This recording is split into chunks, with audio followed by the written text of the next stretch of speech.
Right. So ரே ஆப்டிக்ஸோட lecture 2ல நம்ம இருக்கோம். ரே ஆப்டிக்ஸோட lecture 2ல இருக்கும். ரே ஆப்டிக்ஸ் ஏற்கனவே அன்னைக்கு சொன்னது தான். கொஞ்சம் ஃபாஸ்ட்டாக இருக்கு இந்த கிளாஸ், நல்லா கவனிங்க. Light travel as a ray optics, light travel as a wave optics.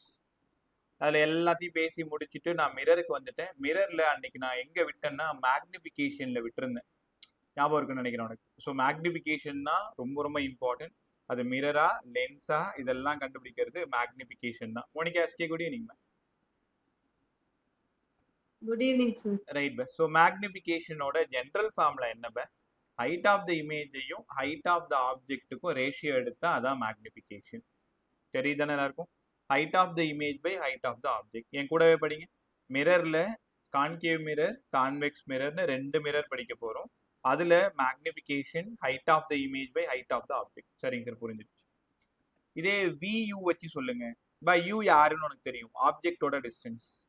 V இமேஜோட டிஸ்டன்ஸ்.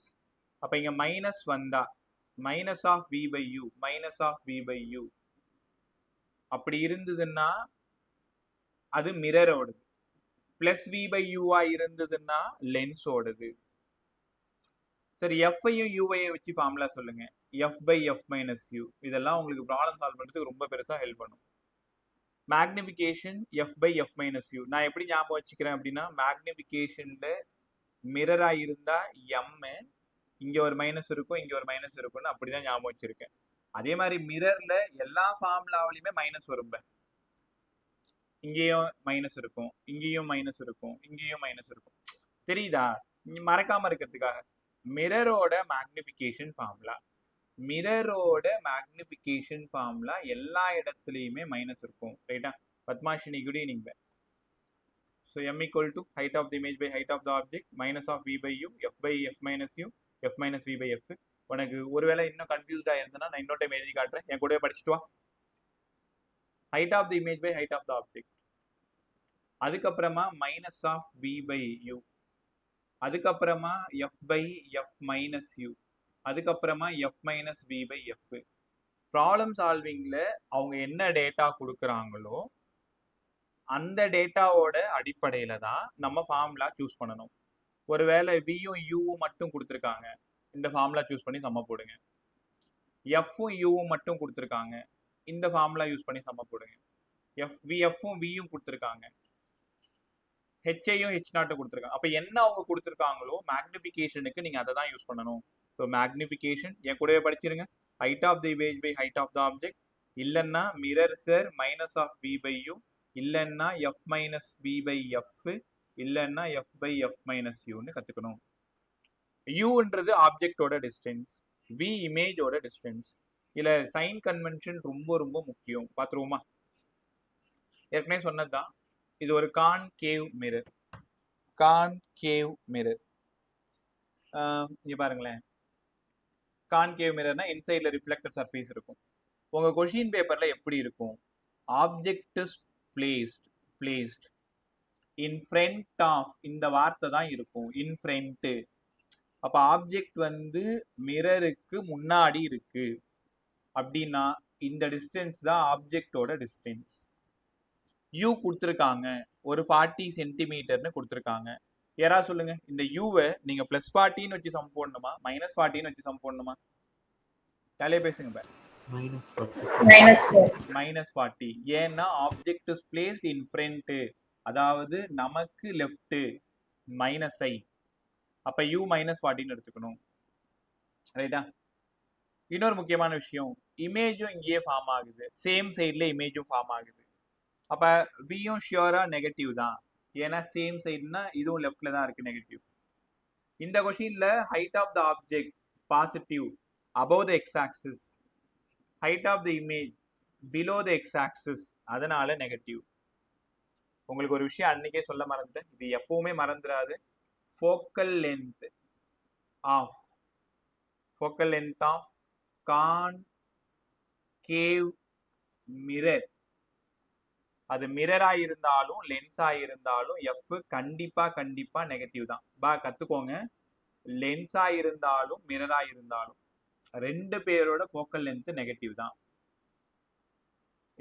ஏன்னா அவங்க என்ன பண்ணுவாங்கன்னா focal length of concave mirror 20 சென்டிமீட்டர்னு கொடுக்குறாங்க. காதில் வாங்குறீங்களா?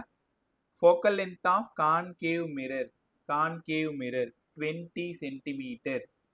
Focal length of concave mirror 20 centimetre. அப்போ கான்கேவ் சார் சொன்னாங்க மைனஸ் யூஸ் பண்ணணும், -20 யூஸ் பண்ணணும். அதே focal length of convex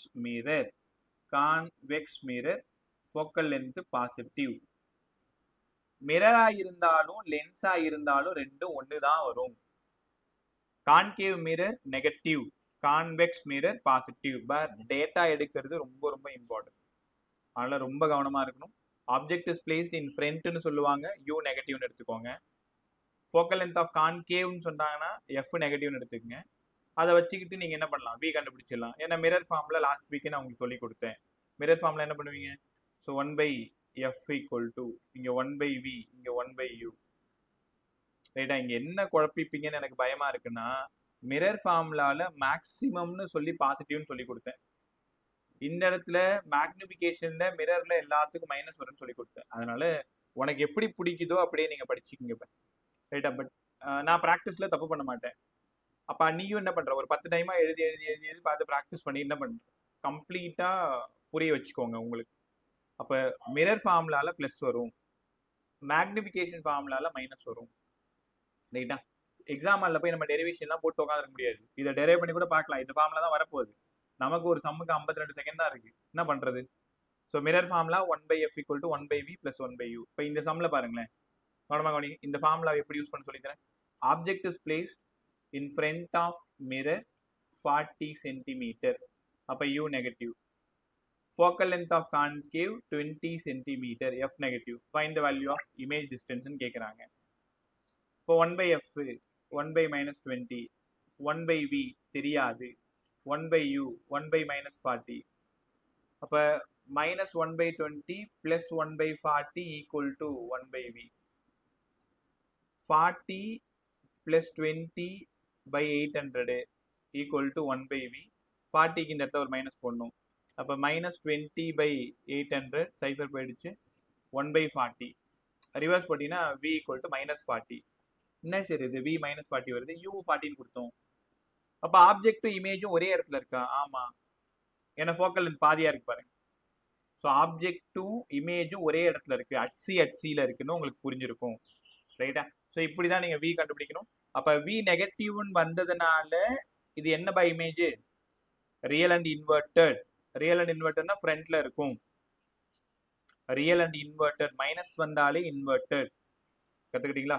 so இப்படி தான் மிரர் ஃபார்முலாவை ஹேண்டில் பண்ணணும். ஆப்ஜெக்ட் எங்கே இருக்குன்னு பார்க்கணும், ஃபோக்கல் லென்த் என்னன்னு பார்க்கணும், இமேஜோட டிஸ்டன்ஸை நீங்கள் கண்டுபிடிக்கணும். ரைட் சார், வேற மாதிரி கொஞ்சம் சொல்லி கொடுங்களேன். இங்கே பாருங்க, இந்த மேக்னிஃபிகேஷனில் ரொம்ப ரொம்ப இம்பார்ட்டன்ட் என்னன்னா, மேக்னிஃபிகேஷன் நெகட்டிவ்னு இருந்துட்டாலே கண்டிப்பா அது கான்கேவ் மிரர் தான், ரியல் தான், இன்வெர்டட் தான். இது எல்லாருக்குமே போன வாரமே நம்ம சொல்லி கொடுத்தா லாஸ்ட் நீங்க ஆன்சர் சொல்லிட்டு தான் போனீங்க. Magnification negative. மேக்னிஃபிகேஷன்ல பாசிட்டிவா இருந்தா நீ திருப்பி அவங்களை கேட்கணும், ஒன்னை விட அதிகமா இருக்கா கம்மியா இருக்கான்னு கேட்கணும். ஒன்னை விட அதிகமா இருந்தா அதே கான்கேவ் மிரர் தான், பாசிட்டிவ்ன்றதுனால வர்ச்சுவல் அண்ட் எரெக்ட். ரைட்டா? மிரர் தான் ஆனா வெர்ச்சுவல் அண்ட் எரெக்ட், ஏன்னா இது பாசிட்டிவ். லெஸ் தென் 1 இருந்தா மட்டும்தான் கான்வெக்ஸ் மிரர்னு சொல்லி கொடுத்தேன். கான்வெக்ஸ் மிரருக்கும் அதே வர்ச்சுவல் தான், அதே எரெக்ட்னு புரிஞ்சுக்கணும். ரைட்டா? இப்போ எம்மோட வேல்யூ சடனா +1.5 ஒன்ட்டு டக்குன்னு கொடுத்து என்னடா மிரர் பாச சொல்லுன்னா சார் +1.5வா, 1 விட அதிகமாக இருந்துச்சு, கண்டிப்பாக அது கான்கேவ் மிரர். எந்த கேஸு? கடைசி கேஸு, பெட்வீன் எஃப் அண்ட் பின்னு உனக்கு தெரியும். இதே எம்ம கேட்டு +0.5 பாசிட்டிவ் வெர்ச்சுவல் அண்ட் டைரக்ட், அந்த முடிவுக்கு வந்துட்டீங்க. But less than 1 convex mirror. Convex mirror நல்லா கற்றுக்கிட்டீங்களா? ஸோ இப்படி தான் அதில் மிரர் ஃபார்முலா உள்ளார வந்து வரணும். ரைட் பை, ஒரே நிமிஷம். Yogita good evening bye. Harishankar good evening bye. Arjun good evening bye. Good evening sir. Good evening sir. Right bye. So குடும்பமான வரைக்கும் இன் டைம் உள்ள வந்துடுங்க. கொஞ்சம் முன்னாடி போயிட்டோம் அப்படின்னா அந்த கான்செப்ட்லாம் மிஸ் ஆகிடுது இல்லையா, அதனால தான். ஓகே பா. இப்ப 2 மேக்னிஃபிகேஷன் நீ அந்த அப்ப முதலா கத்துக்கும் போதே சரியா கத்துக்கல. இப்ப நான் நல்லா கத்து கொடுக்குறேன்.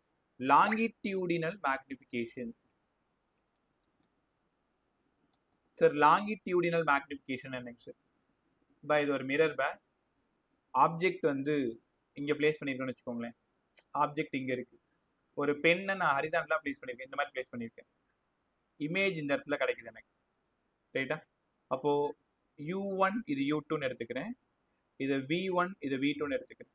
எப்படியா இருந்தாலும் மேக்னிஃபிகேஷனுக்கு உங்களுக்கு என்னன்னு புரியும்? Image by object. நேரா நின்னா ஹைட். இந்த மாதிரி ஹரிசாண்டலா இருந்தா லென்த். அப்ப எப்படி எழுதுவீங்க மேக்னிஃபிகேஷனுக்கு? Length of image. இமேஜோட லென்த், ஆப்ஜெக்டோட லென்த். Length of object. அப்ப லென்த் ஆஃப் இமேஜ் என்ன? v2 minus v1 கண்டுபிடிச்சலாமா? இல்லனா v1 எப்படி போட்டாலும் இந்த ஆன்சர் வரும். மேக்னிட்யூட் கிடைச்சிரும் உங்களுக்கு. இங்க இருந்து v2 எவ்வளோ, இங்க இருந்து v1 எவ்வளோ, ரெண்டுத்தையும் மைனஸ் பண்ணா இந்த டிஸ்டன்ஸ் உங்களுக்கு கிடைச்சிரும்.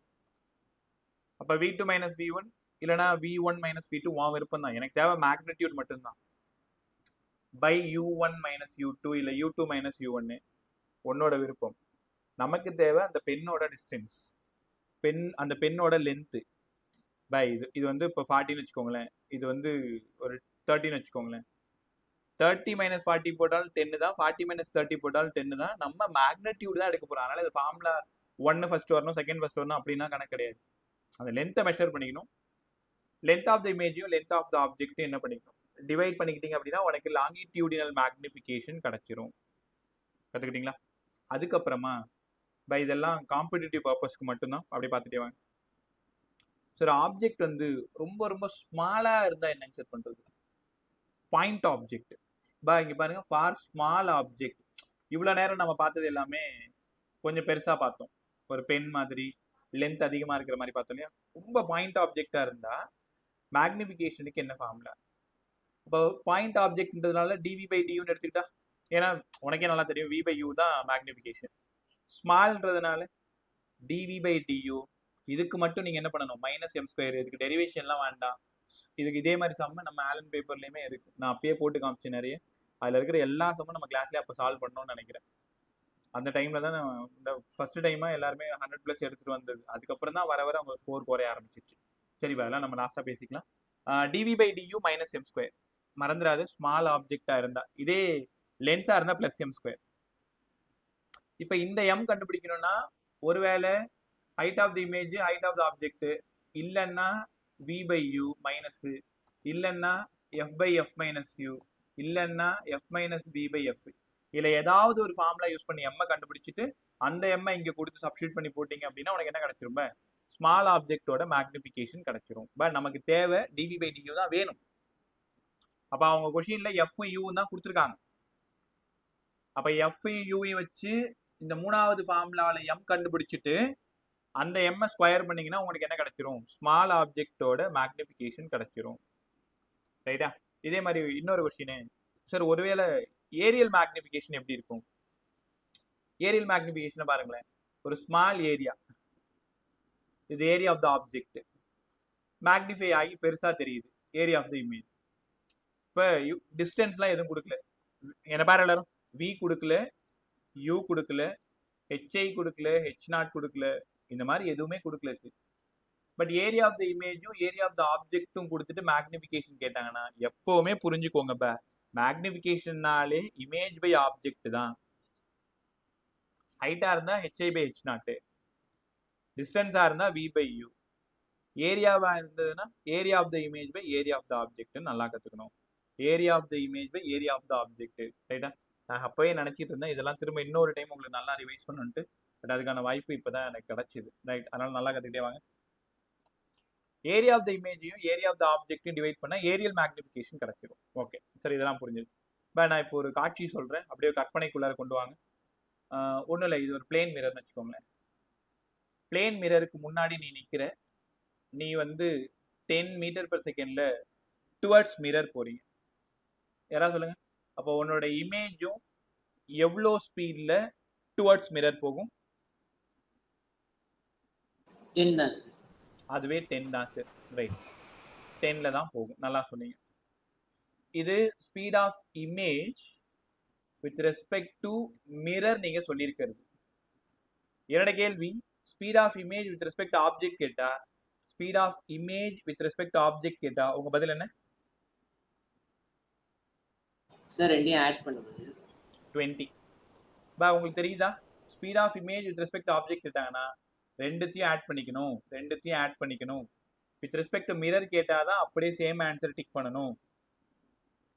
இப்போ ஒன்றும் இல்லை, நான் சொல்ல, உங்க வீட்டு அந்த பிளேன் மிரர் இருக்கு இல்லையா, வார்ட்ரோப்ல இருக்கும்ல, ஃப்ரண்ட்ல நீ நின்றுக்கோயேன். ஒரு 10 மீட்டர் per செகண்ட் நீங்க க்ளோஸா போறீங்கன்னா வித் ரெஸ்பெக்ட் டு மிரர் இமேஜும் 10 மீட்டர் per செகண்ட்ல தான் உன்னை நோக்கி வரும். ஆனா இமேஜோட ஸ்பீடு வித் ரெஸ்பெக்ட் ஆப்ஜெக்ட் உங்களை பொறுத்து கேட்டாங்கன்னா double ஆக்கிக்கணும். 2 times of V0.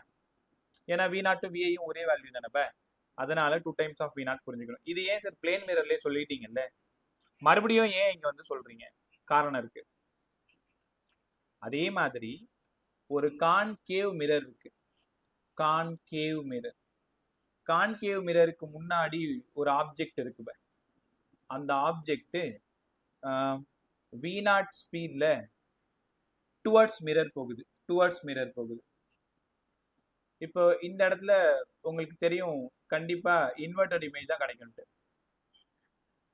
Object towards the mirror போனா image away from the mirror தான் போகணும்னு உங்களுக்கு புரியும். ஏன்னா ஆப்ஜெக்ட் உள்ள போக போக தான் இமேஜ் வெளியில வரும். இது ஸ்பீட் ஆஃப் இமேஜ். இப்போ நாங்கள் எப்படி சார் கண்டுபிடிக்கிறது? ஸ்பீட் ஆஃப் இமேஜையும் ஸ்பீட் ஆஃப் ஆப்ஜெக்டையும் டிவைட் பண்ணா எப்படி ஸ்மாலுக்கு கிடைச்சதோ அதே ஆன்சர் தான் கிடைக்கும். VI/V0 = -m². திரும்பவும் சொல்றேன், இது எல்லாமே காம்படிட்டிவ் பர்பஸ் தான், அதனால டைரக்டா தெரிஞ்சுக்கிறது நல்லது. Speed of image equal to -m² times of speed of object. இப்போ ஸ்பீட் ஆஃப் ஆப்ஜெக்ட் கொடுத்துறாங்க ஒரு பேச்சுக்கு 4 metre per second. Speed of image கேட்குறாங்க, உங்ககிட்ட எஃப்பும் யூவும் கொடுத்துட்றாங்க. அப்போ நீ என்ன பண்ணணும்? முச்சால்தனமா VI = -m²க்கு பதிலாக f/f - u²V0. உங்களுக்கு புரியுதா? என்ன டேட்டா கொடுத்துருக்காங்கன்னு பாருங்க. எஃப்பும் யூவும் தான் கொடுத்துருக்காங்க. எஃப்பும் யூவும் கொடுத்ததுனால நீங்க f/f - u வச்சு தான் m நீங்க கால்குலேட் பண்ண முடியும். அப்ப f/f - u the whole square. வேற என்ன கொடுக்குறாங்க? v கொடுக்குறாங்க, f கொடுக்குறாங்க. f - v/f. வெறும் vu கொடுக்குறாங்க, v/u - hi/h0. என்ன அங்க கொடுத்துருக்காங்களோ அதை பொறுத்து m நீங்க தனியா கண்டுபிடிச்சிட்டு இங்க வந்துருங்க. வந்துட்டு இந்த மைனஸை டிஸ்டர்ப் பண்ணக்கூடாது. இந்த மைனஸ் ரொம்ப இம்பார்ட்டன்ட், ஃப்ரண்ட்ல இருக்கணும். ஏன்னா ஆப்போசிட்ல போகுது பாருங்களேன். ஆப்ஜெக்ட் ரைட்ல போனா இமேஜ் லெஃப்ட்ல வருது. அதை ஷோ பண்றதுக்கு கண்டிப்பா அந்த மைனஸ் நமக்கு வேணும். கத்துக்கிட்டீங்களா? So speed of image equal to -m² times of speed of object. மறக்காத, speed of image equal to -m² times of speed of object. Sir இது எப்போ யூஸ் பண்ணணும்? Only mirror. Speed of image equal to speed of object. Plane mirror, இது spherical mirror. குழப்பிக்கூடாது. கொஷினை read பண்ணும் பொழுதே அது பிளேன் மிரரோட தான் ஸ்பெரிக்கல் மிரரோட தான் பார்க்கணும். பிளேன் மிரர்னா பிரச்சனை இல்லை, 10ல் போனால் 10ல் தான் வரும். வேறு ஆப்ஜெக்ட் கேட்டாங்கன்னா 20 மாறிடுமே. ஆனால் இங்கே இந்த மேக்னிஃபிகேஷனை பொறுத்து உங்களோட இமேஜோட ஸ்பீடு மாறும். ஒன்றும் இல்லை நம்ம வீட்டில் ஸ்பூன் இருக்கும், இல்லைன்னா சாப்பிட்ற தட்டு இருக்கும், பார்த்துருப்பீங்க. இல்லைன்னா அந்த பேஷன் மாதிரி, எப்படி சொல்றது, கர்வ்டு பாத்திரம், கர்வாக இருக்கக்கூடிய பாத்திரங்கள்லாம் இருக்குல்ல. ஸோ சும்மா அதை எடுத்து பாரு. நீ பார்க்கும்போது ஒரு சில நேரத்தில் நம்மளே பயந்துற மாதிரி இருக்கும். நான் பக்கத்தில் பார்த்தோன்னா என்னடா அது ஸ்பூனுக்குள்ளார நம்ம போகிற மாதிரி இருந்தால் ரொம்ப சின்னதாக இருக்கும், திருப்பி பார்த்தோன்னா ரொம்ப பெருசாக தெரியும். ஸோ அந்த மேக்னிஃபிகேஷனை பொறுத்து தான் இமேஜோட ஸ்பீடு மாறும். நீங்கள் ஸ்பூன்லேயே பார்க்கலாம். அந்த கர்வ் பக்கம் பார்த்தீங்கன்னா கேவ் பக்கம் பார்த்தீங்கன்னா ரொம்ப நம்ம குட்டியாக தெரிகிற மாதிரி தெரியும். திருப்பி அந்த வெக்ஸ் பக்கம், கான்வெக்ஸ் பக்கம் பார்த்தீங்கன்னா அந்த ஃபேஸ் ரொம்ப பெருசாக தெரிகிற மாதிரி இருக்கும், பார்த்துருப்பீங்க. ஸோ மேக்னிஃபை அங்கே அதிகமாக நடந்திருக்கும் அந்த இடத்துல. ஸோ அந்த பொறுத்து தான் இமேஜோட ஸ்பீடை உங்களால் கால்குலேட் பண்ண முடியும் மேக்னிஃபிகேஷனை வச்சுக்கிட்டு. ரைட்டா? ஸோ இவ்வளோ நேரம் பேசினது மிரர் ஃபுல்லாக மேக்னிஃபிகேஷன் சம்மந்தப்பட்ட எல்லாமே பேசியிருக்கோம். ஒரு வேல்யூ எழுதுனா அது என்ன மிரர்னு கண்டுபிடிக்க தெரியணும், என்ன லென்ஸ்னு கண்டுபிடிக்க தெரியணும். ஒன்றும் இல்லை, டக்குன்னு. ஸோ -1.5 என்ன மிரர், என்ன நேச்சர்னு கேட்டால் மைனஸை பார்த்ததுமே ரியல் அண்ட் இன்வெர்டட். எப்போ நீங்கள் ரியல் அண்ட் இன்வெர்டர்னு சொல்லிட்டீங்களோ அப்போவே அது concave mirror, convex lens. Concave மிரரா இருந்தா கண்டிப்பா அதோட ஆன்சர் எங்க ஃபிக்ஸ் ஆகும்னா கான்வெக்ஸ் லென்ஸுக்கு தான் வரும். அப்ப மேக்னிஃபிகேஷன் நெகட்டிவ்னாலே ரியல் தான், இன்வெர்டட் தான் புரிஞ்சுக்கணும். அங்கேயும் சேர்த்து படிச்சுக்கணும். நீங்க ஒன்றை மட்டும் படிங்க, அதை அப்படியே மாத்தி சொல்லிடுங்க. கான்கேவ் மிரர் கான்வெக்ஸ் லென்ஸ், இல்ல கான்வெக்ஸ் மிரர் ஆயிருந்தா கான்கேவ் லென்ஸ் ஆயிடும். அதனால தான் குழப்பிக்காம ஒன்றை மட்டும் படிங்க. இந்த மைனஸ் பிளஸை வச்சுக்கிட்டு ரியலா வெர்ச்சுவலான்னு கண்டுபிடிச்சிரு. வேல்யூஸை பார்த்துக்கோ. வேல்யூஸ் பிளஸ்ல இருந்ததுன்னா ஒன்றை விட அதிகமா இருந்ததுன்னா கான்கேவ் மிரர் கான்வெக்ஸ் லென்ஸ், ஒன்றை விட கம்மியா இருந்ததுன்னா அப்படியே மாத்தி சொல்றது ரொம்ப ரொம்ப நல்லது. ரைட்டா? ஸோ அடுத்தது இன்னும் ஒரே ஒரு டாபிக் முடிச்சு நம்ம அடுத்து போயிடலாம். நியூட்டன்ஸ் ஃபார்முலா நல்லா கத்துக்கிட்டே வாங்க. நியூட்டன்ஸ் ஃபார்முலா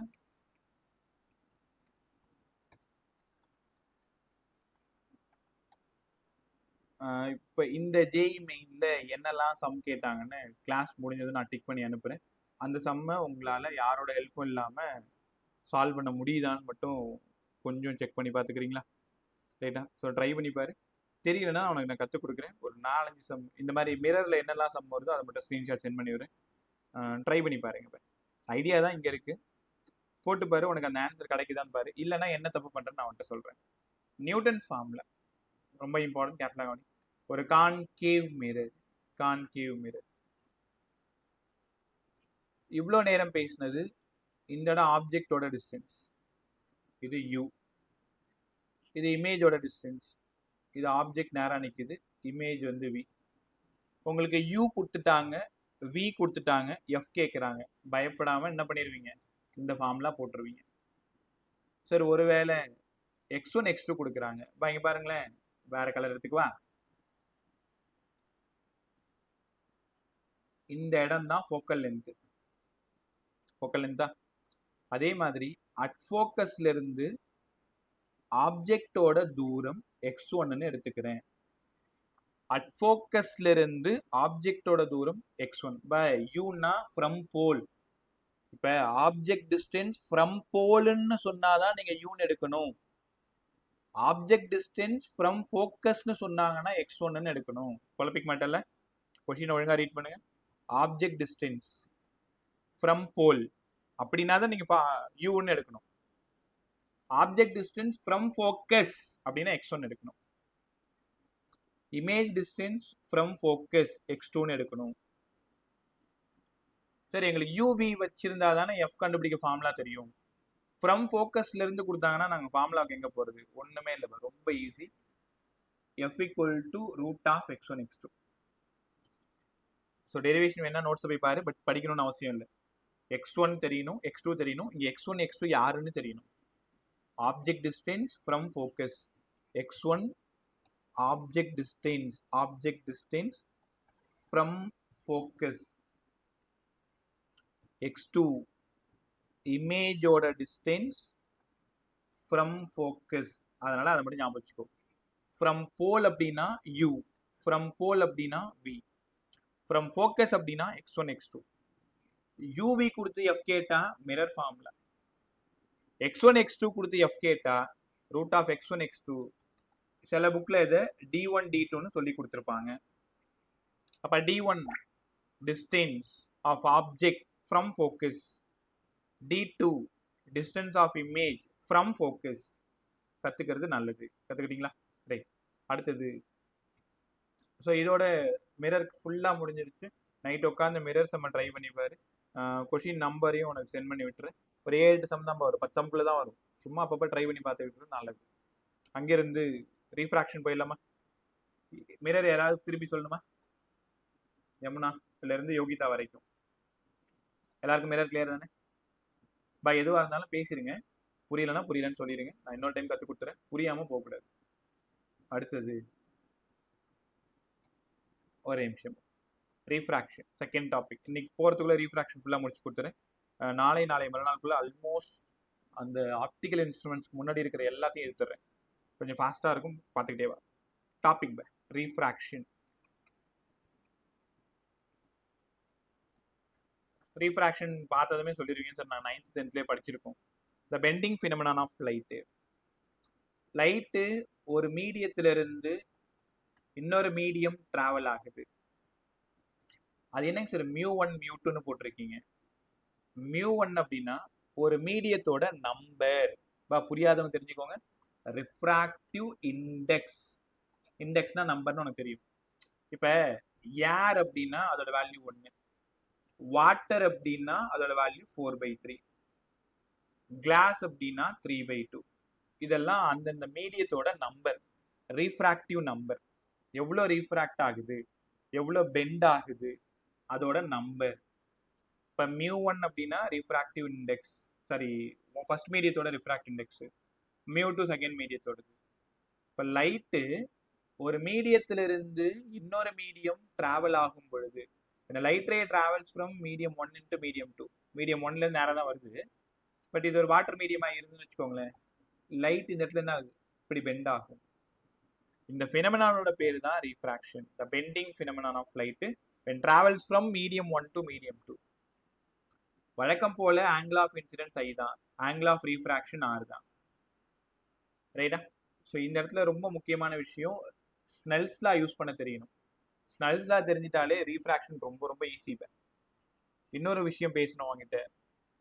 ஒரு லைட் இருக்குன்னு வச்சுக்கோங்களேன், அந்த லைட்ல நிறைய பேர் இருப்பாங்க. யாரெல்லாம் இருப்பாங்கன்னு சொல்லிட்டா, ஃப்ரீக்வன்சி இருக்கும், வேவ் லென்த் இருக்கும், ஸ்பீட் இருக்கும், இன்டென்சிட்டி இருக்கும், டைம் பீரியட் இருக்கும், அது மட்டும் ஏகப்பட்ட குவான்டிட்டி வந்துட்டே இருக்கும், ஆம்ப்ளிடியூட் இருக்கும், ஃபேஸ் இருக்கும், என்னென்னவோ இருக்கும். நம்ம இந்த 3 மட்டும் பார்க்கலாமா? ஒரு மீடியத்துல இருந்து லைட் இன்னொரு மீடியம் போகும் பொழுது கண்டிப்பா வேவ் லென்த் சேஞ்ச் ஆகும். என்ன பாரு, எல்லாரும் நல்லா கத்துக்கோ. Light travels from one medium to another, wavelength ஷியோரா சேஞ்ச் ஆகும். ஸ்பீடு கண்டிப்பா சேஞ்ச் ஆகும். ஏன்? டிராஃபிக் இல்லாத இடத்துல தான் நீ வேகமா போவோம் ஸ்கூட்டில, பைக்ல. டிராஃபிக்னா ரொம்ப ஸ்லோவா தான் போவீங்க. அந்த டிராஃபிக் தான்பா மீடியம். ஏர்ல போகும்போது லைட்டு வேகமா தான் போகும். அதே வாட்டர்லயோ கிளாஸ்லயோ வேற ஏதாவது ஒரு மீடியத்துல போகும்பொழுது டியூ டு ரெசிஸ்டிவிட்டியால அது என்ன பண்ணிக்கும், தன்னோட ஸ்பீடை குறைச்சிக்கும். இப்போ வேவ் லென்த் சேஞ்ச் ஆகும், ஸ்பீடு சேஞ்ச் ஆகும். எதுக்காக இங்க இவ்வளோ நேரம் சுத்திட்டு இருக்கீங்க நான் சொல்லவா? ரீஃப்ராக்ஷன்ல ஃப்ரீக்வன்சி மாறாது, அதாவது கான்ஸ்டன்ட். இங்க ஃப்ரீக்வன்சி 50 ஹெர்ட்ஸ் அப்படின்னா இங்கேயும் ஃப்ரீக்வன்சி 50 ஹெர்ட்ஸா தான் இருக்கும். அந்த வைப்ரேஷன் மாறவே மாறாது. அப்போ முதல் வார்த்தை எல்லாரும் என் கூடவே சேர்ந்து படிச்சிருங்க. ரீஃப்ராக்ஷன் அப்ப ஏதோ ஒரு பிசிக்கல் குவான்டிட்டி மாறாது. யார் அது? ஃப்ரீக்வன்சி மாறாது சார், ஃப்ரீக்வன்சி மாறாது. ஸோ ரீஃப்ராக்ஷன் அப்ப ஃப்ரீக்வன்சி மாறாது, வேவ் லென்த் சேஞ்ச் ஆகும், ஸ்பீடு சேஞ்ச் ஆகும். சார் கத்துக்கிட்டோம். தென் இந்த இடத்துல ரீஃப்ராக்ஷனை நல்லா கத்துக்கணும்னா நாங்க யாரெல்லாம் நல்லா கத்துக்கணும் நான் சொல்லட்டா? பாருங்க, ஒரே நிமிஷம். முதல்ல ரிஃப்ராக்டிவ் இண்டெக்ஸ் ஆஃப் ஏர்னு சொன்னேன், இது பேரு 1. ஏன்னா இது அப்சல்யூட் ரெஃப்ராக்டிவ் இண்டெக்ஸ். அது என்னங்க சார் அப்சல்யூட் ரெஃப்ராக்டிவ் இண்டெக்ஸ்? அதாவது ஏருக்கு மட்டும், கிளாஸுக்கு மட்டும், வாட்டருக்கு மட்டும் அப்படின்னா அது எல்லாமே அப்சல்யூட். எனக்கு மட்டும் அப்படின்னா அது அப்சல்யூட். என்ன பொறுத்து இன்னொருத்தவங்களுக்கு, அதுக்கு பேரு தான் ரிலேட்டிவ் ரெஃப்ராக்டிவ் இண்டெக்ஸ். கொஞ்சம் டீட்டெயில கத்துத்தரேன், நல்லா கத்துக்க. இந்த வருஷத்துல இன்னொரு முறையும் நம்ம ரியாப்டிக்ஸ் பேசுவோம். பிஃபோர் உங்களோட போர்டு எக்ஸாமுக்கு முன்னாடி எல்லா லெசனையுமே இன்னொரு டைம் கண்டிப்பா பேசுவோம். செகண்ட் வால்யூமே இன்னும் 2 டைம் நல்லா பேசுவோம். அதனால லெசனை பத்தியோ சப்ஜெக்டை பத்தியோ கவலைப்படாத, நீ மட்டும் ரிவைஸ் பண்ணிட்டே வா. என்ன தேவையோ அது மட்டும் கேட்டுனே இரு. அந்த ஜனவரி 30 வரைக்கும் கிளாஸஸ் ரொம்ப நல்லா போயிட்டு இருக்கும். பிப்ரவரி ஃபர்ஸ்ட் வீக்ல இருந்து எக்ஸாம்ல கொஞ்சம் பிஸியா இருப்பீங்க, அப்பவும் கிளாஸ் போயிட்டு இருக்கும். எப்படியும் 3-4 நாள் நமக்கு லீவ் கொடுப்பாங்க.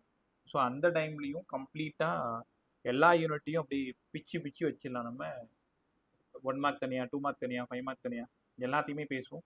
டே ஃபுல்லாக அவங்களோடவே இருக்கேன். ரிவிஷன் ரொம்ப சூப்பராக கொண்டு போயிடலாம். ஸ்கோர் ரொம்ப நல்லா இருக்கிற மாதிரி நம்ம பார்த்துக்கணும். ஏன்னா என்னன்னா, என்ன வேணுனாலும் நீ வாயை திறந்து என்கிட்ட கேட்கணும். இப்போ கூட உனக்கு என்னெல்லாம் தேவைன்னு நானா புரிஞ்சுக்கிட்டு தான் கொடுக்குறேன்னு தவிர எனக்கு இது வேணுன்றதை நீங்க கேட்கவே மாட்டீங்க. ஏதாவது 1-2 பேர் தான் கேட்குறீங்க. ரைட்டா? ஸோ ஒருவேளை நான் கொடுக்கறது உங்களுக்கு போதுமானதா இருக்கலாம், அதனால நீங்க கேட்காம இருக்கலாம். இல்லைன்னா நம்ம என்ன அப்படின்னு கூட இருக்கலாம். ஸோ செகண்டாக இருக்காம ஃபர்ஸ்டாக இருக்கிறது நல்லது. ரைட். ஸோ எது தேவைனாலும் கேட்டுறது நல்லது. ரிலேட்டிவ் ரிஃப்ராக்டிவ் இண்டெக்ஸ் இது எப்படி புரிஞ்சுக்கணும்? லைட்டு எங்கிருந்து எங்கே போகுதுன்னு பார்க்கணும். இங்கே பாருங்களேன், இது வாட்டர், இது ஏர். இப்போ லைட்டு ஏர்ல இருந்து வாட்டருக்கு போகுது. அது எப்படி படிக்கணும்? நம்ம refractive index of water with respect to ஏர்னு படிக்கணும். Refractive index of water with respect to air. Light எங்க போய் சேருதோ அதுதான் மேல இருக்கணும், எங்கிருந்து கிளம்புதோ அதுதான் கீழே இருக்கணும். Refractive index of water with respect to air. இதை படிங்க. இது எப்படி படிக்கணும்? சும்மா யாராவது சொல்லுங்க, சொல்லுங்க பே. Sir, water with respect to gas. Glass, gas இல்ல கிளாஸ். ரிஃப்ராக்டிவ் இண்டெக்ஸ் ஆஃப், எல்லாரும் மறந்துட்டீங்கன்னு நினைக்கிறேன். எனக்கு வாட்டரோடது வேணும். Refractive index of water with respect to கிளாஸ்ன்னு கத்துக்கணும். அப்ப இதுல சொல்லுங்க பா, லைட் எந்த மீடியத்துல இருந்து எந்த மீடியத்துக்கு போகுதுன்னு சொல்லுங்க. ஃப்ரம் எங்க டு எங்க? Sir, from glass to water. கிளாஸ்ல இருந்து வாட்டர் வரைக்கும். இப்ப மேல இருக்கிறது கிளாஸ் மீடியம், கீழே இருக்கிறது வாட்டர் மீடியம். இப்படி வருதுன்னு அர்த்தம். உங்களுக்கு படிக்க சொல்லி தந்துட்டு இருக்கேன், இது எப்படி புரிஞ்சுக்கணும்ட்டு. எங்க போய் சேருதோ அதுதான் மேல இருக்கணும். அப்ப mu W by mu G இப்படிதான் எழுதணும். ரைட். ஸோ இதையும் நல்லா கத்துங்க. ஒருவேளை லைட் வந்து மெர்க்குரியில இருந்து, சாரி வாட்டர்ல இருந்து கிளாஸுக்கு போகுது, இதை பார்த்தோன்னே சொல்லிடுவீங்க refractive index of glass with respect to வாட்டர்னு சொல்லிடுவீங்க. மியூ ஜி பை மியூ டபிள்யூன்னு சொல்லிடுவீங்க. இதுக்கு பேரு தான் ரிலேட்டிவ் ரிஃப்ராக்டிவ் இண்டெக்ஸ். இதே ஏர்ல இருந்து போனா பிரச்சனை இல்லை, அப்சல்யூட். வேக்கம்ல இருந்து போனா பிரச்சனை இல்லை, அப்சல்யூட். பட் ரெண்டுமே மீடியமா இருக்கு, கிளாஸா இருக்கு, வாட்டரா இருக்கு. ரெண்டுமே மீடியமா இருந்தா அதுக்கு பேரு தான் ரிலேட்டிவ் ரிஃப்ராக்டிவ் இண்டெக்ஸ். பொறுமையா புரிஞ்சுக்கோங்க. இப்போ நான் 2 வேல்யூஸ் போட்டு காட்டுறேன். Refractive index of water with respect to glass அப்படின்னா என்ன அர்த்தம்? வாட்டர் பை கிளாஸ்ன்னு அர்த்தம். வாட்டரோடது எவ்வளோ? 4/3. கிளாஸோடது எவ்வளோ? 3/2. அதனால 8/9. கண்டிப்பா less than 1. Refractive index of water with respect to glass less than 1 இருக்கு, 8/9 இருக்கு. பை இந்த டேட்டா உங்களுக்கு ப்ராப்ளம் சால்வ் பண்ண தேவைப்படும். எப்பெல்லாம் நீங்க water with respect to glass பாக்குறீங்களோ அப்பெல்லாம் நீங்க 8/9 வச்சு சால்வ் பண்ணணும். என்ன பாரு, பொறுமையா புரிஞ்சுக்கோ. எப்பெல்லாம் நீங்க water with respect to glass படிக்கிறீங்களோ 8/9. இங்க glass with respect to water mu g by mu டபிள்யூ 3/2/4/3 9/8 கிரேட்டர் தென் 1. அப்ப எப்பெல்லாம் மியூ ஜி டபிள்யூ பாக்குறீங்களோ அப்பெல்லாம் 9/8 வச்சு சம்ம சால்வ் பண்ணணும். இந்த ரெண்டுமே உங்களுக்கு கண்டிப்பா தேவை ப்ராப்ளம் சால்விங்க்கு. அப்படியே பேரலல் கூட படிச்சுக்கோ. Fast right. ஸோ இவ்வளோ நேரம் பேசினது ரிலேட்டிவ் ரிஃப்ராக்டிவ் இண்டெக்ஸ். அதுக்கு முன்னாடி இன்னும் ஒரு முக்கியமான விஷயத்தை நான் உங்களுக்கு புரிய வைக்கணும். இப்போ கவனமா கவனிங்களேன். இது மீடியம் 1ன்னு எடுத்துக்கிட்டா, இது மீடியம் 2ன்னு எடுத்துக்கிட்டா, புரியலன்னா எனக்கு புரியலன்னு சொல்லிடுங்க, நான் இன்னொரு டைம் சொல்லி தருவேன். லைட்டு 1ல இருந்து 2க்கு போகுது. இதை எப்படி எழுதணும்? Refractive index of second medium with respect to ஃபர்ஸ்ட்னு எழுதணும் சார். அப்படின்னா μ2 பை μ1ன்னு எழுதணும். ரைட்டா? μ2 பை μ1. உங்களுக்கு தெரியுமா, mu is inversely proportional to velocity. முதல்ல இதை படிங்க. ஏன் இன்வெர்ஸ்லி ப்ரப்போர்ஷனல் டு வெலாசிட்டி? நான் சொல்ற மாதிரி ஞாபகம் வச்சுக்கிறீங்களா? இப்போ யாருமே இல்லை, ஒரு ஓப்பன் கிரவுண்டு. இப்போ ஓப்பன் கிரவுண்டுனா டிராஃபிக் சுத்தமாக கிடையாது. டிராஃபிக் சுத்தமாக கிடையாதுன்னா மியூனா டிராஃபிக் ஞாபகம் வச்சுக்கோ. அப்போ ரெஃப்ராக்டிவ் இண்டெக்ஸ் கம்மியாக இருக்கு, யாருமே. அப்போ வெலாசிட்டி அதிகமாக இருக்குமா? உனக்கே புரியுது தானே, இது ஃபிசிக்ஸே இல்லை. டிராஃபிக் கம்மியாக இருக்கிற இடத்துல என்னால் வேகமாக போக முடியும்.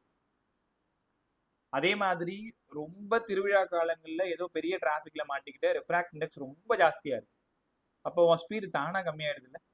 அதனால தான் சொல்லி கொடுத்தேன், ரெஃப்ராக்டிவ் இண்டெக்ஸும் வெலாசிட்டியும் இன்வெர்ஸ்லி ப்ரப்போர்ஷனல். ரெஃப்ராக்டிவ் இண்டெக்ஸும் வெலாசிட்டியும் இன்வெர்ஸ்லி ப்ரப்போர்ஷனல். இப்போ மேலே இருக்கிறத நான் யார் மீடியம்னு எடுத்துக்குவா, கீழே இருக்கிறத வேற ஏதோ ஒரு மீடியம்னு எடுத்துக்குவா. இந்த இடத்துல ஸ்பீடு சிஏன்னு எடுத்துக்கிறேன். Speed of light air medium, speed of light in any medium. இந்த இடத்துல நான் என்ன எழுதணும்? எப்படி எழுதணும்? இங்க 1 இருக்கிறதுனால ஏர் மேல இருக்கணும், இங்க 2 இருக்கிறதுனால மீடியம் கீழே இருக்கணும். ஏன்னா உனக்கு நல்லா புரியும். மியூ வியும் லாஸ்ட் இயர் ரிப்பீட்டருக்கே நான் ரொம்ப கவனிச்சேன். அன்னைக்கு கூட குரூப்ல போட்டிருப்பேன். ஒரு அக்கா உங்களுக்கு சொல்றேன். ஸோ ரொம்ப ஹாப்பியாக அன்னைக்கு வந்திருந்தாங்க. கிட்டத்தட்ட ஒரு 2 hours பக்கமாக இங்கே தான் இருந்தாங்க. ஆக்சுவலாக காரைக்கால்லேருந்து இங்கே வந்து ஒரு வீடு எடுத்து தனியாக படிச்சுட்டு இருந்தாங்க. ராஜஸ்ரீ 2 ராஜஸ்ரீ இருந்தாங்க. சென்னையிலேருந்து ஒரு ராஜஸ்ரீ இருந்தாங்க. பட் அவங்க ரொம்ப க்ளோஸாக வந்து மிஸ் பண்ணிட்டாங்க. லாஸ்ட் இயர் மட்டும் 6 தமிழ்நாடு பசங்க 3 பேர். அந்த லிஸ்ட்டு வந்தது நான் போட்டு வரேன். பாண்டி பசங்களை இன்னும் 2 பேர் வந்து வெங்கடேஸ்வராவும் மணக்குளர் நாயுடும்.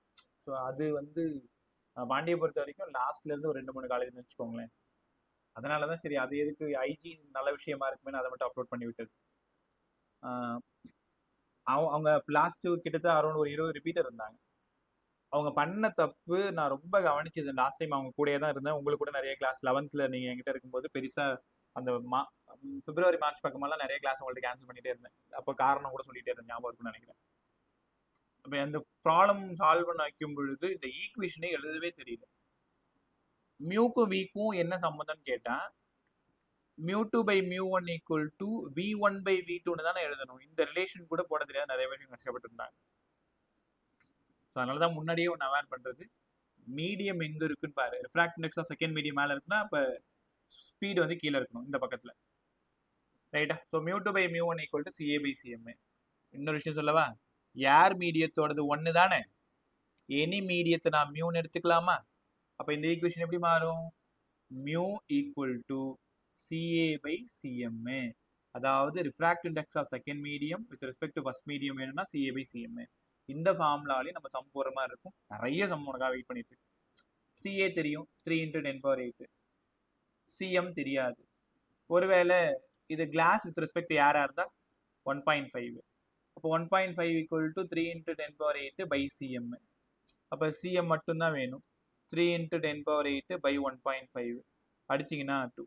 இப்போ இல்லை கவனிங்களேன், ஏரில் போகிற லைட்டு 3 × 10⁸ போகுது. அதே லைட்டு கிளாஸ்குள்ளே போகும்போது 2 × 10⁸ தானே போகுது. அப்போ உனக்கு புரியுது தானே, ஸ்பீடு குறையும் தானே. ரிஃப்ராக்ட் இண்டெக்ஸ் அதிகமானா ஸ்பீடு குறையுது. ஸோ அதை ப்ரூவ் பண்ணுறதுக்கு தான் இந்த ஈக்குவேஷன் பேசினது. இது எழுதவே மறக்காது. பாருங்க, இங்க second medium with respect to first medium கேட்டாங்கன்னா v1 by v2. அந்த v1 ஒருவேளை யாரா இருந்தா CA, மீடியமா இருந்தா CM. எங்க இருந்து எங்க போகுதுன்னு பார்த்துக்கணும். இன்னொரு விஷயம் சொல்லவா? சிக்கு பதிலாக நியூ லாம்டா படிச்சிருப்பீங்க. ஸ்பீட் வேணும்னா ஃப்ரீக்வன்சியும் வேவ் லென்த்தையும் மல்டிப்ளை பண்ணணும். என் கூடவே ஃபாஸ்ட்டாக படிச்சு முடிச்சிருங்க. பை இங்கேயும் ஒரு mu lambda, lambda A by lambda M. இங்க மட்டும் ஏன் சார் நியூ ஏஎம்னு போடல? உனக்கு தான் தெரியும் தானே, ரிஃப்ராக்ஷன் அப்ப ஃப்ரீக்வன்சி மாறாது. அப்ப refract index of second medium with respect to first formula கேட்டால் நாங்கள் என்ன எழுதணும்? CA by CM lambda A by lambda M. அவ்வளோதான் எழுதணுமா? வேற எதுவும் இல்லையா? இவ்வளோ நேரம் வெயிட் பண்ணிட்டு கடைசியாக தான் முக்கியமான ஆளெல்லாம் வெளியில வருவாங்க. இன்னொரு ஃபார்முலாவும் இருக்கு. இங்க பாருங்க, லைட்டு மீடியம் 1ல இருந்து மீடியம் 2க்கு போகுது. Angle of incidence, angle of refraction. இந்த இடத்துல நீங்க முக்கியமா ஒரு ஆளை தெரிஞ்சுக்கணும். ஸ்னெல்ஸ் லாவை பத்தி பேசணும். நிறைய பேருக்கு நான் ஸ்னெல்ஸ் லா ஹேண்டில் பண்ண தெரியல, ஸ்னெல்ஸ் லாவை எழுத தெரியல. இப்ப கண்டிப்பா கத்துக்கிறது நல்லது. Snell's law mu sine theta equal to constant. Mu sine theta equal to constant. ஒரே நிமிஷம் right. Mu sine theta equal to constant நாங்கள் எப்படி சார் எழுதுறது? First medium mu 1, second medium mu 2. Mu sine theta முதல்ல first மீடியத்தில் இருக்கிற mu யாரு? Mu 1. அங்க இருக்கிற ஆங்கிள் யாரு? Sine A. அடுத்தது யாரு? மியூ 2. அங்க இருக்கிற ஆங்கிள் யாரு? Sine R. இப்படிதான் எழுத கத்துக்கணும். பட் திரும்பவும் சொல்றேன், ரியாப்டிக்ஸ் மாதிரி ஈஸியான யூனிட்டே கிடையாது. சின்ன சின்ன விஷயங்களை கத்துக்கிட்டீங்கன்னா ரொம்ப பிரமாதமா எழுதலாம். இப்போ mu sine theta equal to constant. இப்போ நான் ஒரு டயக்ராம் போடுறேன். அந்த டயக்ராமுக்கு யாராவது எனக்கு ஸ்னெல்ஸ்லாம் சொல்லி கொடுங்க. இந்த மீடியம் வாட்டர், இந்த மீடியம் கிளாஸு, இந்த மீடியம் யாரு, இந்த மீடியம் யார். லைட்டு இங்க θ1 ஆங்கிள், அப்ப இங்கேயும் கண்டிப்பா இது θ2 ஆங்கிள். இது θ2னா ஷியரா இதுவும் θ2 தான். இந்த இடம் θ3, அப்ப இந்த இடமும் θ3. இப்படி வெளில போகும்போது அதே θ1ல வெளில போயிடும். என்ன ஆங்கிள் உள்ள வருதோ அதே ஆங்கிள் தான் வெளில போகும், மறந்துடாத. எவ்வளவு முறை கேட்ட சம் தெரியுமா இது? அதுவும் நீட் பிசிக்ஸ்ல ரொம்ப பிரமாதமான சம். இதுக்கு ஸ்னெல்ஸ்லா எழுத தெரிஞ்சிட்டாலே போதும், வேற ஒண்ணுமே வேணாம். இது refract index of air, refract index of water, டேப்ப ஸ்லோவா வச்சோம், ரிஃப்ராக்ட் இண்டெக்ஸ் ஆஃப் கிளாஸ். இதுக்கு ஸ்னெல்ஸ்லா எழுதும். யாராவது எழுதுங்க. First, second, third, first. ஃபர்ஸ்ட்டுக்கு செகண்டுக்கு ஸ்னெல்ஸ்லா எழுதுங்க. சும்மா சொல்லுப்பா, தப்பானா பரவாயில்ல. வாயை தர. Sir, mu A mu A sin θ1 sin θ1 equal to mu mu W sin θ2. sin θ2. இது ஃபர்ஸ்ட் 1க்கு 2க்கும் எழுதணும். செகண்டுக்கு தேர்டுக்கு எழுதுங்க. Sir mu W sin θ2 is equal to mu G sin θ3. Right, சூப்பரா சொன்னேன். பட் தேர்டுக்கும் ஃபர்ஸ்ட்டுக்கும் எழுதுங்க. வேற யாராச்சும், இவங்க ரெண்டு பேர்ல வேற யாராச்சும் சொல்லுங்க.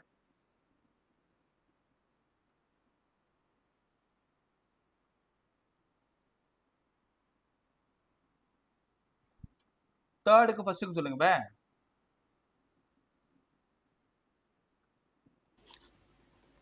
ஏன் என்னாச்சு? தேர்டுக்கு ஃபர்ஸ்ட்டுக்கு சொல்லுன்னு சொல்றேன். Sir mu G sin θ3 equal to mu A sin θ1. உங்கள்கிட்ட தான் கேட்குறேன். கிளியர் தானே இது எல்லாருக்குமே? எழுத தெரியலன்னா இன்னொரு டைம் சொல்லித்தரேன். நீ மட்டும் அப்படியே கம்முன்னு இருக்கிறது தப்பு. காதில் விழுதா? இப்போ என்ன கற்றுக்குறீங்கன்னா, refractive index of air θ1 first ஒன்னோடது ஈக்குவல் டு செகண்ட் ஒன்னோடது, செகண்டு தேர்டு ஃபர்ஸ்ட். இப்படி தான் அதை எழுத கற்றுக்கணும். இதில் என்ன கேட்குறாங்கன்னு பார்க்கணும். என்னெல்லாம் கொடுத்துருக்காங்களோ அதை அடிச்சிரு. இப்போ ஏர் தெரியும், θ1 தெரியும், W தெரியும், θ2 கேட்குறாங்கன்னா கண்டுபிடிக்கணும். அந்த மாதிரி கம்பேர் பண்ணி கண்டுபிடிக்கணும். சரி, இன்னொரு முறை சொல்லித்தாங்க, கவனமாக கவனிங்க. இது ஒரு மீடியம், இது கிளாஸ் மீடியம். இது ஒரு மீடியம், இது வாட்டர் மீடியம். இது ஒரு மீடியம், இது வேற ஏதோ கிளிசரின்னு வச்சுக்கலாமா? இல்லை நான் 1 2 3 எடுத்துக்கிறேன். இது வேற ஏதோ ஒரு மீடியம் வச்சுக்கோங்களேன். இது வேற ஏதோ ஒரு மீடியம். இப்போ இங்கே ஏரோடது 1, கிளாஸோடது 2, வாட்டரோடது 3, 4, மறுபடியும் 1. இப்போ என்ன அர்த்தம்னா, θ1ல உள்ள வருதுன்னா அப்போ இந்த இடம் கண்டிப்பாக θ2. பட்டா இதுவும் θ2 தான். ஏன்னா ஆப்போசிட் ஆங்கிள்ஸ் ஆர் ஈக்குவல்னு உங்களுக்கு தெரியும் நல்லாவே. தென் θ3 இந்த இடம், இப்போ ஷியரா இந்த இடம் θ3. இந்த இடம் θ4, அப்போ இந்த இடமும் θ4. இங்கே வெளியில போறது θ1ல வெளில போயிடும். இந்த மாதிரி நிறைய ஸ்லாப்ஸ் அடுக்கி வச்சு தான் உங்களுக்கு ஸ்னெல்ஸ்லாம் கேட்பாங்க. கற்றுக்கிட்டீங்களா? ஒரே நிமிஷம், நல்லா கற்றுக்கிட்டே வாங்க. எப்படி எழுதுறேன்னு சொல்லித்தரேன். mu1 sin θ1, அங்கே இருக்கக்கூடிய mu sin θ ஈக்குவல் டு கான்ஸ்டன்ட்னு சொல்லி கொடுத்துருக்கேன். mu sin θ equal to constant. இப்போ mu1 sin θ1 ஈக்குவல் டு என்ன பண்ணணும்? mu2 sin θ2. இது 1க்கும் 2க்கும். தென் 2 and 3 எழுதுங்க. அங்கே இருக்கிற mu, அங்கே இருக்கிற ஆங்கிள் 3, அங்கே இருக்கிற mu, அங்கே இருக்கிற ஆங்கிள் சைன் ஆங்கிள். கற்றுக்கிட்டீங்களா? இது 2 and 3. 3 and 4 எழுதுங்க. mu3 sin θ3 equal to mu4 sin θ4. இது 3க்கும் 4க்கும். 4 mu4 sin θ4, திரும்ப mu1ல வெளியே. இதுவும் ஏர் தான், அதனால தான் 1 போட்டிருக்கோம். இது என்ன ஆங்கிள் உள்ள வருதோ அதே ஆங்கிள் தான் வெளில போகும் தெரியும். அப்போ இந்த இடத்துல mu1 sin θ1ன்னு கவனமாக கற்றுக்கணும். இதில் ஏதாவது 2 டேட்டா கொடுத்துட்டு தெரியாத ஒரு டேட்டாவை கேட்டுருவாங்க. இது எழுத தெரியலன்னா கண்டிப்பாக ரீஃப்ராக்ஷனில் உன்னால சம் போட முடியாது. எழுத தெரியுதான்னு செக் பண்ணிக்கோ. 2 மீடியத்தில் எப்படி ஸ்னெல்ஸ்ல எழுத தெரியுதுன்னு நல்லா கற்றுக்குங்க. mu sin θ equal to constant, ரைட்டா? ஸோ ஓரளவு புரிஞ்சிருக்கும்னு நான் நம்புறேன். புரியலன்னா என்ன சார்னு கூப்பிட்டு திரும்ப இன்னொரு டைம் கூட சொல்லித்தரேன். ரைட், இப்போ ஸ்னெல்ஸ் லாவுக்கு ஃபார்முலா வேணும். μ1 sin i equal to μ2 sin r னு கத்து கொடுத்தனா யாரை தேடி போயிட்டு இருக்கோம்? செகண்ட் மீடியத்தோட தேடி போயிட்டு இருக்கோம். யாரை பொறுத்து? ஃபர்ஸ்ட் மீடியத்தை பொறுத்து. Refractive index of second medium with respect to first. அப்ப நான் தேடி போனது மேல μ2 கீழே μ1, μ2 பை μ1 நான் தெரிஞ்சுக்கணும். ரைட், அப்போ இந்த இடத்துல என்ன ஆயிடுது பாருங்க, sin i by sin r கத்துக்கிட்டீங்களா? அப்போ ஃபைனலா எல்லாத்தையும் முடிச்சுட்டு ஒரு ஃபார்முலாக்கு வந்துடும், CA by CM lambda A by lambda M. இப்போ இனிமேல் யாராவது உங்ககிட்ட லைட்டு ஃபர்ஸ்ட் மீடியத்துல இருந்து செகண்ட் மீடியம் போகுது, செகண்ட் மீடியத்தோட ரெஃப்ராக்டிவ் இண்டெக்ஸ் வேணும்னு கேட்டாங்கன்னா இந்த 3 ஃபார்முலால நீங்க எதை வேணாலும் பயன்படுத்தலாம். I இருக்கு, R இருக்குன்னா ஃபர்ஸ்ட் ஃபார்முலா, CM மட்டும்தான் இருக்குன்னா செகண்ட் ஃபார்முலா. ஏன்னா CA தான் உனக்கு தெரியும் இல்லையா, 3 × 10⁸. இப்போ CM மட்டும்தான் இருக்குன்னா நீங்க என்ன பண்ணலாம், செகண்ட் ஃபார்முலா யூஸ் பண்ணலாம். லாம்டா A லாம்டா M இருக்குன்னா தேர்ட் ஃபார்முலா யூஸ் பண்ணலாம். இதுல இன்னொரு சம்மும் கேட்குறாங்க, கம்பேர் பண்றாங்க. லாம்டா A கொடுத்துறாங்க, லாம்டா M தெரியாது, CA உனக்கே தெரியும், CMமும் கொடுத்துறாங்க. அப்ப லாம்டா M கேட்குறாங்கன்னா இவங்க 2 பேரையும் ஈக்குவேட் பண்ணணும். அதே மாதிரி இந்த பக்கம் sin i sin r lambda A lambda M, இதுல R கொடுத்துறாங்க, லாம்டா A கொடுத்துறாங்க, லாம்டா M கொடுத்துறாங்க, ஆங்கிள் ஆஃப் இன்சிடென்ஸ் கேட்குறாங்க. இப்போ நீ தான் புரிஞ்சுக்கணும், இந்த ரிஃப்ராக்ட் இண்டெக்ஸுக்கு இத்தனை ஃபார்முலா இருக்கு, யாரையாவது 2 பேரும் ஈக்குவேட் பண்ணி சம் போடுற மாதிரி இருக்கும். கத்துக்கிட்டீங்களா? So sin i by sin r equal to lambda A by lambda M புரிஞ்சுக்கணும். ரைட், ஸோ இந்த ரீஃப்ராக்ஷனோட இன்ட்ரோ ஃபுல்லாக முடிஞ்சது, லாஸ்ட் ஃபுல்லாக சொல்லி கொடுத்துட்டேன். இன்னும் ஒரே ஒரு கான்செப்ட் முடிச்சுட்டா ரீஃப்ராக்ஷன் ஃபுல்லாக முடிஞ்சிடும். பை இதில் ஒரு கான்செப்ட் மட்டும் உண்டு, apparent depth and normal shift. நான் அதனால தான் சிலபஸ் உங்கள் கையிலே வச்சுக்கோங்கன்னு சொல்லியிருக்கேன். தேவையில்லாமல் நடத்துறது வேஸ்ட். என்னெல்லாம் தேவையோ அதெல்லாம் கொஞ்சம் நம்ம ஃபாஸ்ட்டாக முடிச்சு விட்ருவோம். ஒரே நிமிஷம் கவனமாக கவனி. So apparent depth and normal shift. Apparent depth and normal shift ரீஃப்ராக்ஷன்ல தவிர்க்க முடியாத ஒரு டாபிக், உங்க போர்டுக்கும் கண்டிப்பா உண்டு, அதனால ஒழுங்கா கத்துக்க. Apparent depth and normal shift இது முடிச்சுட்டா ஆல்மோஸ்ட் என்ன முடிஞ்சிடும், ரீஃப்ராக்ஷன் ஃபுல்லா முடிஞ்சிடும். அப்புறம் TIRக்கு போயிடலாம், டோட்டல் இன்டர்னல் ரிஃப்ளெக்ஷன். ஸோ நாளைக்கு வந்தீங்கன்னா இன்னொரு 25% எடுத்துடலாம், அடுத்தது 25% அடுத்த நாள் எடுத்துடலாம். ரைட்டா? So apparent depth and normal shift. முதல்ல அப்பேரண்ட்னா என்னன்னு புரிஞ்சுக்கோங்க. ஒன்றும் இல்லை, இது ஒரு வெயிட் மிஷின் வச்சுக்கோங்களேன். ஒரு வெயிட் மிஷின், அந்த ஸ்கேல் இங்கே இருக்கா, வெயிட் மிஷினில் ஒரு சின்னதாக கட்டமாக ஒரு ரீடிங் மாதிரி ஒன்று தெரியும், நீங்கள் பார்த்துருப்பீங்க எல்லாருமே. இதில் ஒரு பர்சன் வந்து நிற்கிறாருன்னு வச்சுக்கோங்க, அவரோட வெயிட்டு 60 kg இருக்கு. இது அவரோட ஆக்சுவல், கரெக்டாக? இது அவரோட ஆக்சுவல். திடீர்னு பக்கத்தில் ஒரு ஃப்ரெண்ட் வந்து அவர் ஷோல்டரை கம்ப்ரெஸ் பண்ணுறாருன்னு ஒரு பேச்சுக்கு வச்சுக்கலாமா? சரி, என் ஃப்ரெண்ட்ஸ்லாம் அப்படி செய்ய மாட்டாங்க, பரவாயில்ல, பண்ணுறாங்கன்னு ஞாபகம் வச்சுக்கலாம். ஸோ அந்த மாதிரி ஒன்று கம்ப்ரெஸ் பண்ணும்பொழுது கீழே ரீடிங் பார்த்தோன்னா 65 போயிடுது. இப்போ அந்த 0.5 kg எக்ஸ்ட்ரா காமிக்கிறது எதனால? அவர் வந்து ஒன்றை கம்ப்ரெஸ் பண்ணுறதுனால. அந்த நேரத்தில் நீங்கள் பார்க்குறீங்க தெரியுதா, அந்த ரீடிங் தான் அப்பேரண்ட்டு. அது உண்மை இல்லை, ஆனால் உங்கள் கண்ணுக்கு அதான் தெரியுது, அப்பேரண்ட் அதான் மீனிங். அது உண்மை இல்லை, அந்த சிச்சுவேஷன்ல அதான் தெரியுது, இதுதான் அப்பேரண்ட். அப்பேரண்ட் ஆக்சுவலா இருக்கணும்னு அவசியம் கிடையாது. Apparent depth and normal shift சரி எப்படி நாங்க புரிஞ்சுக்கிறது? இதுல 2 கேஸ் இருக்கு, அதுல ஒரு கேஸ் மட்டும் தான் நீங்க படிக்க போறீங்க. seen from rarer to denser. seen from rarer to denser, அதாவது ஒரு டேங்க் உள்ளார ஒரு 1 ரூபி காயினை நீ உள்ள தெரியாம போட்டு மேல இருந்து எட்டி பாக்குறீங்க, அந்த காயின் உங்களுக்கு எங்க தெரியும்? செட்டைன் ஹைட் மேல தெரியும். ஒன்றும் இல்லை, ஒரு பேச்சுக்கு இந்த மாதிரி ஒரு பெரிய டேங்க், இந்த டேங்க் ஃபுல்லா வாட்டர்னு வச்சுக்கோங்களேன்.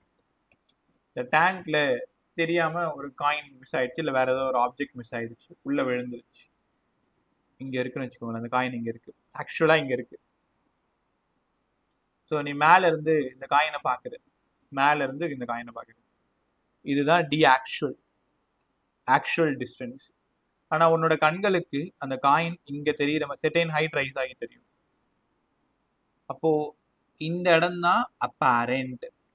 அங்க போய் பார்த்தா அந்த நிழல் தான் இருக்குமே தவிர அது உண்மை இருக்காது. இப்போ உன் கண்ணுக்கு தெரியுது இல்ல, அந்த டிஸ்டன்ஸ் தான் அப்பேரண்ட். அப்ப எவ்வளவு ஷிஃப்ட் ஆயிருக்கு? எக்ஸ் அளவுக்கு ஷிஃப்ட் ஆயிருக்கு. அப்ப நம்ம யாரை தேடி போறோம்? நார்மல் ஷிஃப்ட் எக்ஸை தேடி போறோம். அப்பேரண்ட் டெப்த் டி அப்பேரண்ட்டை தேடி போறோம். இந்த ரெண்டுத்தையும் தேடி போயிட்டு இருக்கோம். ரைட்டா? இந்த கொஸ்டினை பிரமாதமா புரிய வைக்கிறேன், கொஞ்சம் நல்லா கத்துக்கிட்டே வாங்க. நார்மல் ஷிஃப்ட் அப்பேரண்ட் டெப்த் ஒன்றும் இல்லை. இங்க பாருங்களேன், இந்த குளத்துலலாம் அது பேர் என்ன இங்கிலீஷ்ல எனக்கு சொல்ல தெரியல, மீன் கொத்தி பறவை, கிங்ஃபிஷர். இப்போ பார்த்துருப்பீங்க, அவங்கெல்லாம் குளத்துல குளிச்சுட்டு விளாண்டுட்டு இருக்கும் பொழுது திடீர்னு ஒரு மீன் கொத்தி பறவை வந்து அப்படியே மேலே ஒரே இடத்துல நின்றுட்டே பறந்துகிட்டே இருக்கும். அப்படியே அந்த இடத்த விட்டு நகரவே நகராது. இல்லை நீங்க பெரும்பாலும் எங்கேயா டூர் போனப்போ பார்த்துருக்கலாம், இல்லைன்னா எங்கேயா சினிமாக்களில் பார்த்துருக்கலாம். ஒரு குளத்துல இருந்து செட்டைன் ஹைட்ல அந்த ப்ளூ கலர்ல இருக்கும் அந்த பேர்ட் பார்த்துருப்பீங்க. ஸோ ஒரே இடத்துல நின்று அந்த மீனை ஃபோக்கஸ் பண்ணிக்கிட்டே இருக்கும். ஸோ இந்த இடத்துல நின்று அந்த மீனை ஃபோக்கஸ் பண்ணுன்னு வச்சுக்கோங்களேன். இந்த இடத்துல நின்று சரி இதை மீன் கொத்தி பறவையான்னு கேட்காதீங்க, அவ்வளோதான் எனக்கு வருது, வந்து இந்த மீனை பார்த்துட்டே இருக்குன்னு வச்சுக்கோங்களேன். அந்த மீன் கொத்தி பறவையோட கண்களுக்கு அந்த மீன் கொஞ்சம் ஹைட்டா தெரியும், அதாவது செட்டைன் ஹைட் ரைஸ் ஆகி தெரியும். இது எங்கேருந்து எங்க பார்க்குது? ரேரர்ல இருந்து டென்சரை பார்க்குது. இதான் இந்த இடத்துல சிச்சுவேஷன். ஒரு மீன் கொத்தி பறவை அந்த மீனை பார்க்குது. இந்த இடம் தான் டி ஆக்சுவல். அப்போ அது தெரிகிற இடம் தான் அப்பேரண்ட். எவ்வளோ மேலே போயிருக்கோ அதான் ஷிஃப்ட் எக்ஸ். ஷிஃப்ட் வேணும்னா ஆக்சுவல் டிஸ்டன்ஸ்ல இருந்து அப்பேரண்ட் மைனஸ் பண்ணா கிடைச்சிரும். உங்களுக்கு இன்னொரு விஷயம் தெரியுமா? இந்த அப்பேரண்ட் வேணும்னா இந்த ஆக்சுவலை நீங்க மியூவால டிவைட் பண்ணணும். ஏன் சார் கேட்டீங்கன்னா, எப்பவுமே மியூன்னா என்ன அர்த்தம்? ரெண்டு விஷயத்தோட ரேஷியோ தான். டி ஆக்சுவலையும் டி அப்பேரண்ட்டையும் டிவைட் பண்ணா உனக்கு மியூ கிடைச்சிரும். அங்க எப்படி சிஏ பை சிஎம் போட்டீங்க, அதே மாதிரி D actual distance by apparent distance, அதுதான் மியூ. அப்ப எனக்கு அப்பேரண்ட் வேணும்னா ஆக்சுவலா மியூவால டிவைட் பண்ணணும். ஒரு இந்த மியூ கண்டிப்பா வாட்டரா தான் உங்களுக்கு கொடுப்பாங்க, நீங்க பயப்படவே தேவையில்லை. இந்த சம்மே பெரும்பாலும் வாட்டர்ல தான் வரும். இப்போ டி அப்பேரண்ட் வேணும்னா டி ஆக்சுவல் பை மியூ. அப்போ ஷிஃப்ட் கண்டுபிடிங்க. ஷிஃப்ட் வேணும்னா இது ஆக்சுவலுக்கு அப்பேரண்ட்டுக்கு பதிலாக ஆக்சுவல் பை மியூன்னு தெரிஞ்சுக்கிட்டேன். அப்போ ஷிஃப்ட் டைரக்டா கேட்குறாங்கன்னா இந்த ஃபார்முலா எல்லாரும் நல்லா கற்றுக்கோங்க. ஆக்சுவலை வெளில எடுத்துருங்க, 1 - 1 மியூ. அப்போ அவங்க கொஷினில் கொடுக்க போறாங்க, அந்த பாண்டோட சர்ஃபேஸ்ல இருந்து, குளத்தின் மேற்பரப்பிலிருந்து அந்த மீனானது ஒரு 4 மீட்டர் ஆழத்துல இருக்கு, வாட்டர் 4/3. அப்ப அந்த கிங்ஃபிஷர் பேர்ட் வந்து அந்த ஃபிஷ்ஷை பார்க்கும் பொழுது எவ்வளவு டிஸ்டன்ஸ்ல தெரியும்? ஃப்ரம் சர்ஃபேஸ்ல இருந்து அப்பேரண்ட் கேட்டிருக்காங்க. இல்ல எவ்வளவு ஷிஃப்ட் ஆயிருக்கும்? எக்ஸ் கேட்டிருக்காங்க. ரைட்டா? இப்போ இந்த சமயம் எப்படி போடுவீங்க? 4 1 - 1/4/3 அவ்வளவுதான். சால்வ் பண்ணா ஏதோ ஒரு ஆன்சர். ரைட்டா? ஸோ இப்படிதான் இந்த சமயம் சால்வ் பண்ணணும். ரெண்டு விஷயம், ஷிஃப்ட் கேட்டாங்கன்னா ஆக்சுவல் 1 - 1 மியூ. அப்பேரண்ட் கேட்டாங்கன்னா ரொம்ப சிம்பிளா பண்ணிருங்க, ஆக்சுவல் பை மியூ. முதல்ல இந்த ஃபார்முலா படிங்க, அதை எப்படி சம்மா கன்வெர்ட் பண்றதோ இப்ப சொல்லி தரேன். ஷிஃப்ட் வேணும்னா ஆக்சுவல் 1 - 1 மியூ. அப்பேரண்ட் டிஸ்டன்ஸ் வேணும்னா ஆக்சுவலை மியூவால டிவைட் பண்ணணும். அப்பேரண்ட் வேணும்னா ஆக்சுவலை மியூவால டிவைட் பண்ணணும். ஷிஃப்ட் வேணும்னா டி ஆக்சுவல் 1 - 1 மியூ. இன்னொரு 5 to 10 minutes கற்றுக்கிட்டே வாங்க. இவ்வளோ நேரம் கற்றுக்கிட்டு இந்த சம் தெரியாமல் போகிறது தப்பு. அதனால் இன்னொரு 5-10 நிமிஷம் வெயிட் பண்ணுறது ரொம்ப ரொம்ப நல்லது. ஒரே நிமிஷம். இதை எப்படி கேட்பாங்கன்னா, அப்படியே ஸ்லாப்ல தான் இந்த கொஸ்டினை கேட்பாங்க. ஒரு கிளாஸ் ஸ்லாபு, ஸ்லாபோட திக்னஸ் டி. ஒரு பென் எடுத்துக்கிட்டேன், அதில் ஒரு இங்க் டாட்டிங்கை நான் பிளேஸ் பண்ணிக்கிட்டேன். மேலே இருந்து அதை நான் பார்க்குறேன்னு வச்சுக்கோங்களேன். அந்த இங்க் டாட் எனக்கு இங்கே தெரியுது. இப்போ எவ்வளோ ஷிஃப்ட் ஆகிருக்கு? எக்ஸ் அளவுக்கு ஷிஃப்ட் ஆகிருக்கு. இந்த டிஸ்டன்ஸ் யாரு? டி அப்பேரண்ட்டு. இப்போ இந்த சிச்சுவேஷனுக்கு இந்த கொஸ்டின் நம்ம எழுதணும். இப்போ எக்ஸ் வேணும்னா general equation D actual 1 - 1 mu.